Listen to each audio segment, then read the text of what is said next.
All right, ladies and gentlemen, you are locked on Falcons. I'm your host, Aaron Freeman, and today I'm giving you my 53-man roster projection for the Falcons ahead of next week's training camp, as well as answering your leftover listener questions, talking about Kaleb McGary's chances of earning a second contract here in Atlanta, and whether or not the Falcons could be interested in making a move for Bengals safety, Jessie Bates. You are Locked On Falcons, your daily Atlanta Falcons podcast. Part of the Locked On Podcast Network, your team every day.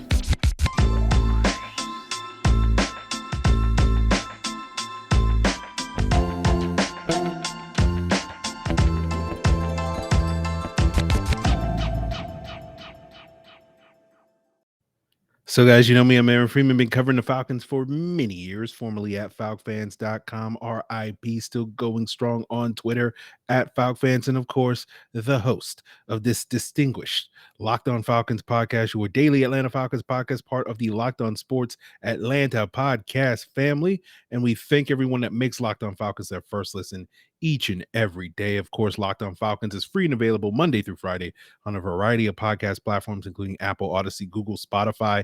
And of course, the video version of the podcast is free and available on YouTube. Head to Locked On Falcons YouTube channel. Make sure you subscribe, hit that like, hit that bell, and you'll get the video version of the podcast the night before the audio drops. So the bulk of today's episode will be focusing on my 53-man roster projection. If you've been listening to the positional previews over the last month or so, I've kind of sort of hinted at some of the players that I expect to make the roster, but you'll sort of get those final sort of projections. Obviously, if the Falcons make a move ahead of training camp next week when veterans report on Tuesday, similar to what they did last year when they signed like Jason Spriggs, I will update and say, oh, this guy that they added will replace this player. And it seems likely that will be a defensive lineman to sort of fill the void left by the retirement of Eddie Goldman. But just don't tell Anthony Rush that, because he will come for you. But let's start off talking about the offense and going position by position, starting out with the quarterback position. No surprises with Marcus Mariota as the starter, Desmond Ridder as the backup. Week 1, we'll see. I think Desmond Ridder will be the starter week 18. It's just a matter of whether or not, at what point during the season will we see that sort of switch from Mariota to Ridder. And I do have Felipe Franks making the 53-man roster as the Falcons QB3. And let's move on to the running back position. I don't have anything else to add to the quarterback position. We've been talking about this for months. Running back, Cordero Patterson, Tyler Algier, Damien Williams, Avery Williams, and of course, the incomparable Keith Smith at the fullback position. Don't think there's any real surprises here. I think Damien Williams' proven abilities, not only in pass protection, but also on special teams, is going to give him the edge over a running back like Quadri Olison. Avery Williams, as I've mentioned several times before, is just kind of nominally a running back. I don't think we're going to see too much of him on offense this season. He's primarily just out here returning kicks and punts and playing on special teams. And whether you put an RB or CB in front of next to his name on the roster is fairly inconsequential. I do have Caleb Huntley making the practice squad here. I liked what I saw from Caleb Huntley last summer, and I'm hoping that he can build off of that. But I do think the Falcons probably have some guys ahead of him that they'll keep on the roster. Wide receiver, I have the Falcons keeping 5 wide receivers. That's Drake London, Brian Edwards, Tamir Bird, Olamide Zaccheaus, and Kadero Hodge. I'm seem to be in the minority thinking that Kadero Hodge is going to make the roster over someone like an Auden Tate. I have Auden Tate making the practice squad along with Frank Darby and Jared Bernhardt, our personal Julian Edelman. So those are my expectations there. At the tight end position, I have Kyle Pitts, Anthony Ferkser, and Parker Hesse, as well as John Fitzpatrick, the Falcons' 6th-round pick. I'm kind of on the fence on whether or not the Falcons are going to keep 4 tight ends, but as I said, talking about the tight end position back in late June, I think that tight end 3 spot is really for a guy that can be a inline blocker. And at this point in time, until we see what, Fitzpatrick brings to the table in camp, Hesse's the more proven option there. So I think he'll wind up getting the edge as that TE3 over Fitzpatrick. I do have Braden Linneus as the 5th tight end on the practice squad. Moving on to the offensive line, I have the starters being Jake Matthews at left tackle, Jalen Mayfield at left guard, Drew Dahlman at center, Chris Lindstrom at right guard, and Kaleb McGary at right tackle. For backups I have behind those guys are Matt Hennessy, Rick Leonard, Justin Shepard, and Jermaine Ifedi. So I do have Drew Dahlman winning the starting center job. I had him winning it last year ahead of training camp. I was wrong in that assessment. So why not double down for the second summer in a row and see if you can sort of, get that second crack at things. I think probably me having Leonard make the roster over Elijah Wilkinson is probably also a surprise.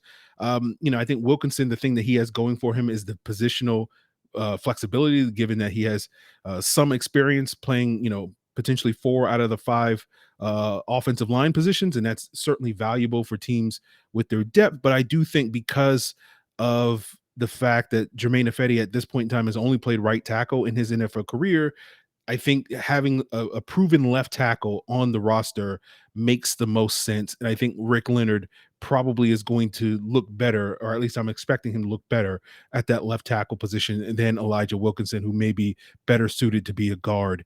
And I think with the presence of Schaefer, that's going to leave Wilkinson looking on the outside, looking in.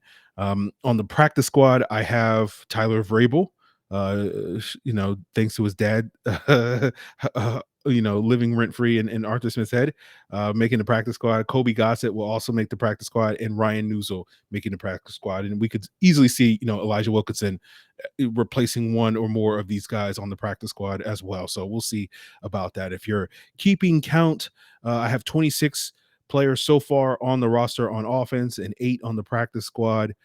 Which means that if you know how these roster projections go, I have 24 defensive players making the roster and 7 defensive practice squad players making it. And we'll get into which of those guys on the defensive side of the ball I see sticking when cuts are made in late August and early September. And we'll get into that as we continue today's episode, guys. But I want to tell you about the protein bar that tastes just like a candy bar. If you're going to stick on the roster, you got to get that protein in your diet so that you can get through these hot Georgia summer days. And Built Bar is the protein bar that tastes just like a candy bar, but Built Bars not only taste good, they're good for you. So they're even better than candy bars. Built Bars are low in sugar, calories, and carbs. You're going to need and you're gonna need they're high in protein, I'm sorry, and high in fiber. I'll try to connect it to the Georgia Heat, but I'll leave that aside. And I'll tell you about Built Bar. They have the s'mores flavor. It just dropped this week. So if you want to, get your s'mores on, but not feel guilty about eating all those calories and carbs with the real s'mores, you just get the protein, infused, fluffy, marshmallowy goodness in a Built Bar s'mores. By all means, go over to built.com, use the promo code LOCKED15. You'll get 15% off your order. Again, that's promo code LOCKED15, LOCKED. LOCKED15. I'm sorry, my brain is out of it. LOCKED15 for 15% off at built.com. So, guys, before we get into the defensive projections, I want to remind you guys that all week long, the Locked On NFL has been running the top 50 most valuable players according to odds makers that are moving the betting line the most this upcoming season. And you can get that on Locked On NFL on your preferred podcast platform, as well as on YouTube. That's been running all week long, counting down the top 50 players, 10 players each and every day. So we're getting towards the end of the week, and we're getting to the top 20, top 10 types of guys. So go check out Locked On NFL to get the insight into that. Let's talk about the defensive line for my roster projection. I have them keeping 6 guys. That's Grady Jarrett, Taquan Graham, Anthony Rush, Marlon Davidson, Vincent Taylor, and Timmy Horn, kind of as a placeholder for the veteran that I'm assuming that they're going to sign next week. Maybe they decide not to sign a veteran. Maybe they decide to give these guys, a couple of run in the next couple of weeks and try to bring in somebody a little bit later this summer. But the fact that they brought in Eddie Goldman suggests that they're not happy with the current state of their defensive line, nor should they be. And eventually someone will be added to the mix to come in and probably, either start at that nose tackle position or back up Anthony Rush at that nose tackle position. So someone in that competitive, adding a little bit more beef in the middle of this defensive line. On the practice squad, I have the undrafted rookie Derrick Tangelo, as well as Jalen Dalton making the cut. At edge rusher, I have 4: Lorenzo Carter, Arnold Ebiketie, Eddie Goldman, and D'Angelo Malone. No real surprises there. On the practice squad, I have Jordan Brailford and Kwoni Dang. I think there's certainly a chance that the Falcons could be looking for other edge rushers elsewhere off the waiver wire to fill the practice squad. That's what they did last year. Given, hopefully they're not as barren of talent at the edge rusher position as they were a year ago when they picked up guys like Quentin Bell and James Vaughters. But, certainly if there's good pass rushers to be had, good developmental pass rushers to be had, they could scour the waiver wire elsewhere. But obviously we're hoping guys like Brailford and Dang and Quentin Bell can, show out this summer. Linebacker, I have them keeping 4 guys. That is Nick Kwiatkowski, Rashaan Evans, Troy Anderson, and Michael Walker. I do not have Deion Jones making the 53-man roster. It doesn't sound like anything is imminent involving Deion Jones being moved off the roster ahead of training camp. So all those, predictions earlier this summer suggesting that Deion Jones would be soon dealt or moved on from probably don't seem like they're going to be coming true in the next week or so. So we'll see if something develops with Deion Jones. I still, from what I understand, that the team does not necessarily see him as playing for this team this year. To me, the signing of Nick Kwiatkowski sort of signaled to you that the team is preparing to move on from Deion Jones. I just think they're waiting for something to happen so that they can maybe drum up a better market for Deion Jones. And we know that at the end of training camp, that's usually when you can get maybe a couple of trades going. And if they can't get anything at that point, my expectation is that they will just cut him and just move on. But we'll just sort of see if that comes to fruition. Obviously, I think the team will basically take it to the end to see if they can drum up a market. And if they can't, then they'll just move on from him. And we'll just sort of have to see how that plays out over the next couple of weeks. But that's my expectation. But we'll see if that prediction winds up being wrong. I do have Nate Landman making the practice squad. Moving on to the cornerback position, I have 6 corners: AJ Terrell, Casey Hayward, Isaiah Oliver, Mike Ford, D. Alford, and Darren Hall. Part of me wants to say Robert Alford, but it's D. Alford. DeAndre. I don't think there's any surprises there. Maybe some people don't have Mike Ford making the team, but as I've mentioned before, I think he's here to play special teams. On the practice squad, I have Matt Hankins.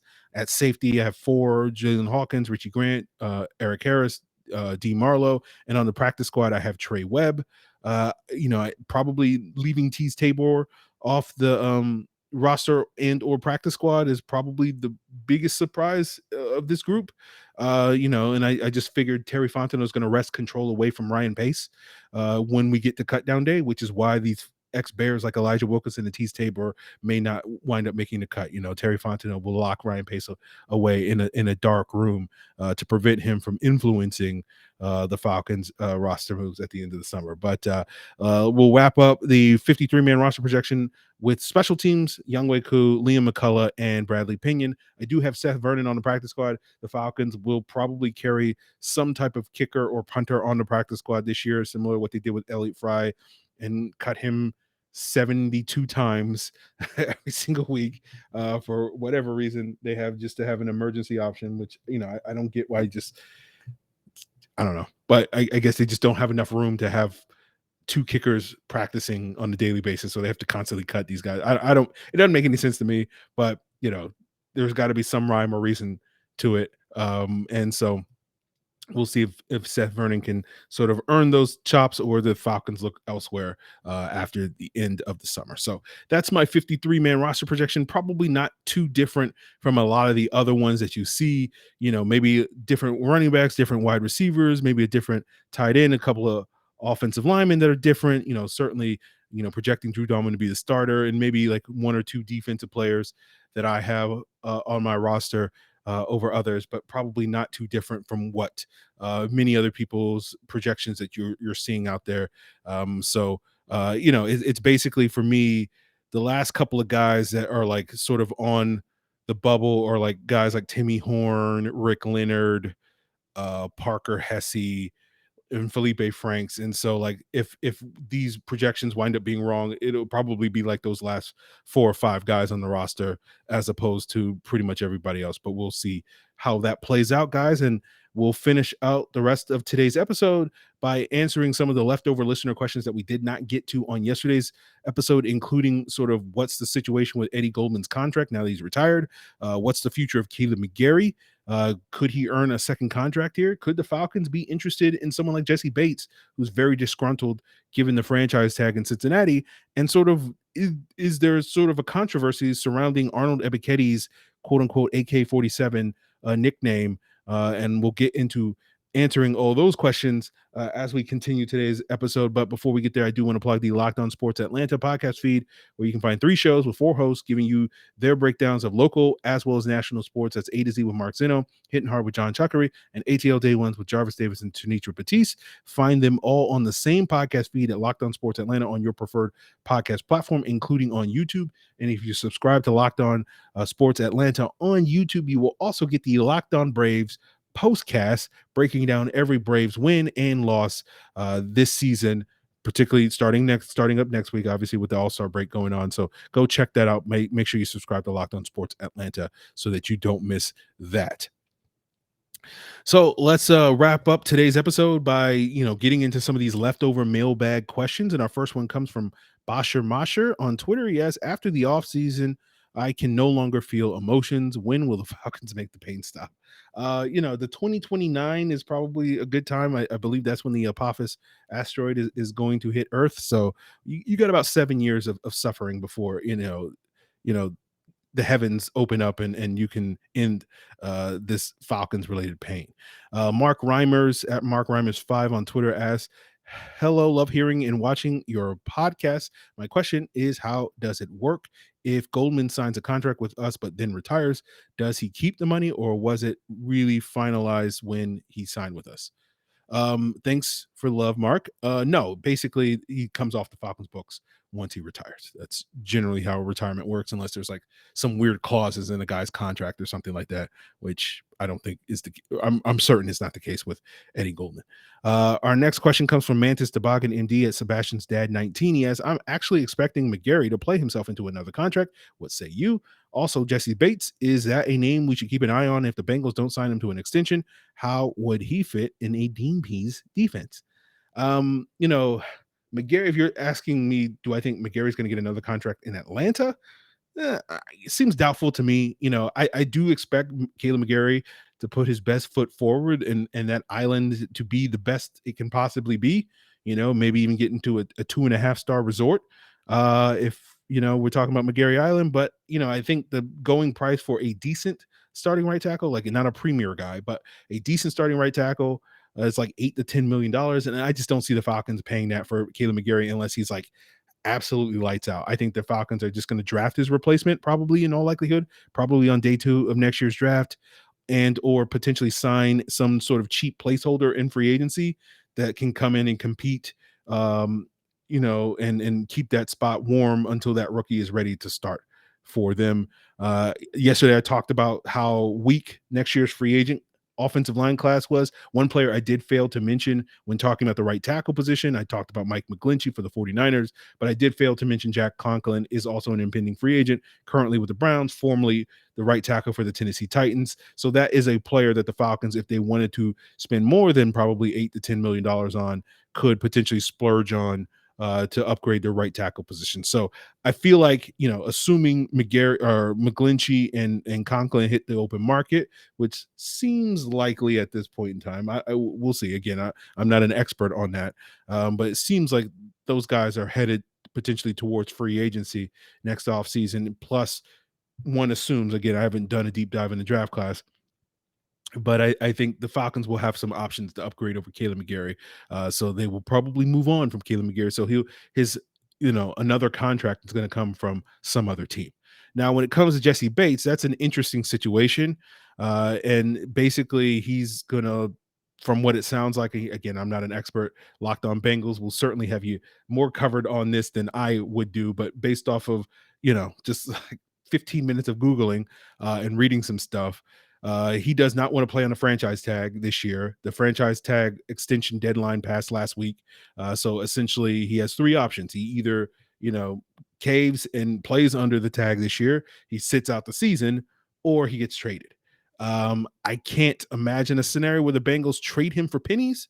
So if you're going to trade for him, which is certainly a possibility, you're going to have to come correct. I don't know if they're going to be able to get a Jamal Adams like deal, because I don't think anybody's going to be able to get a Jamal Adams like deal for a safety anytime soon.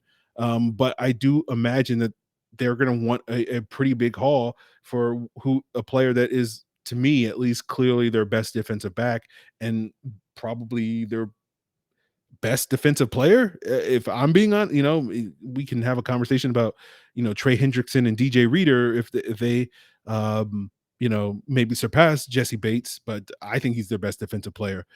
So I don't see them giving him away.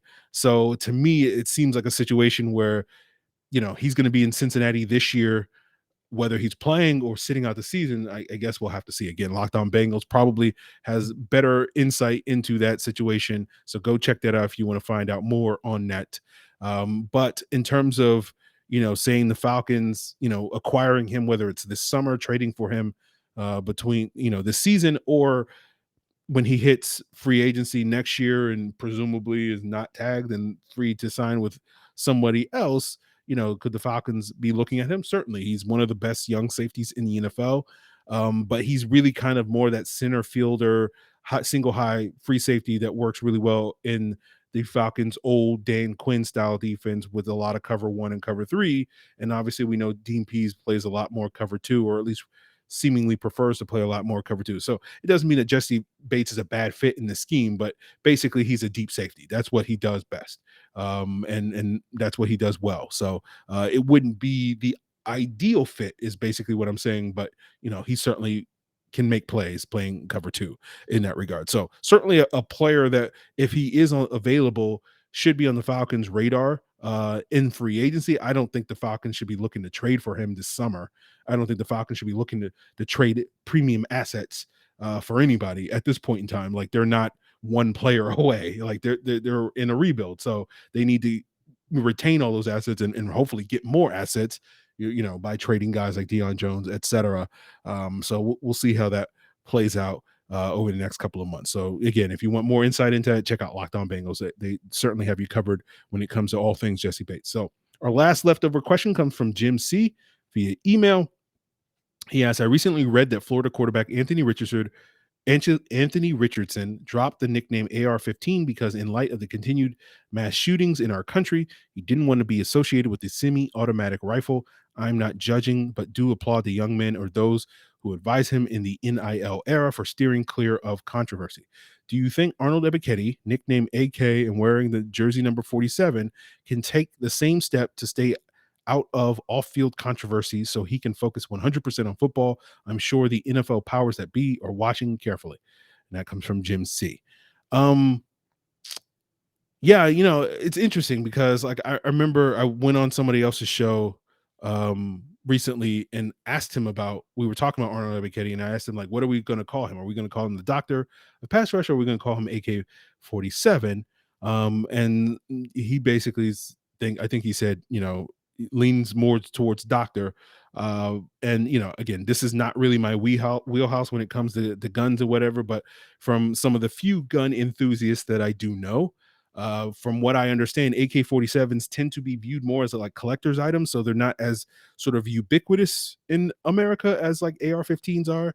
And so therefore don't have the sort of negative associations with mass shootings that AR-15s have, and are not as associated with gun violence here in America as they are elsewhere in the world, like Asia and Africa. But if you guys have additional insight into that, I'm all ears to be educated on that.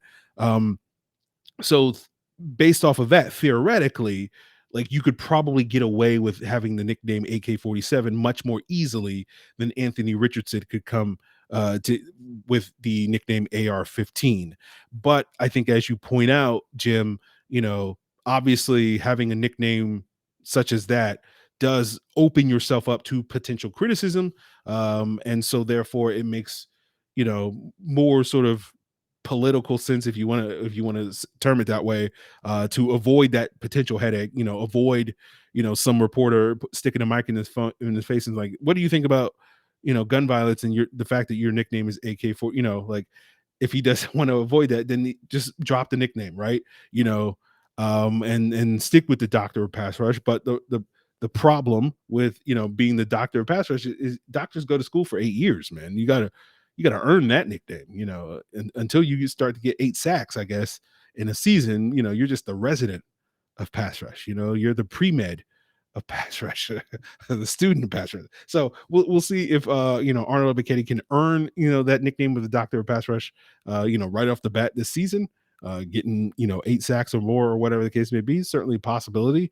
I'm currently projecting him with like 6, so certainly a possibility that he get that. But yeah, right now, I guess right now he's just gonna be Arnold Ebiketie until he earns that nickname, if he doesn't want to necessarily be associated with the AK-47. So I hope that answers your question, Jim, and I hope that answers everybody's questions that they sent in this week. I apologize if I missed anybody's questions, but if you want to submit your questions for future Q&As, you can do so via Twitter or Facebook at Locked On Falcons. Send an email to lockedonfalcons@mail.com, just like Jim did, or you can leave a comment here on the Locked On Falcons YouTube channel. Tomorrow we'll be wrapping up the week, being joined by ATL Day One's co-host Jarvis Davis, and he's going to share with us his insights, his thoughts heading into training camp, and maybe we'll get a breakout player that Jarvis is looking forward to this summer as well. So tune in tomorrow for that. And guys, make sure you tune in to Locked On NFL to keep watching the top 50 as we count down the biggest movers and shakers, and when it comes to the odds makers all week long on Locked On NFL. Check out Locked On Sports Atlanta, Locked On Braves, Locked On Hawks, Locked On Bulldogs, all those shows, as well as Locked On Bengals if you want to learn more about the Jessie Bates situation. So guys, that will do it for us here today. Appreciate it. Till then.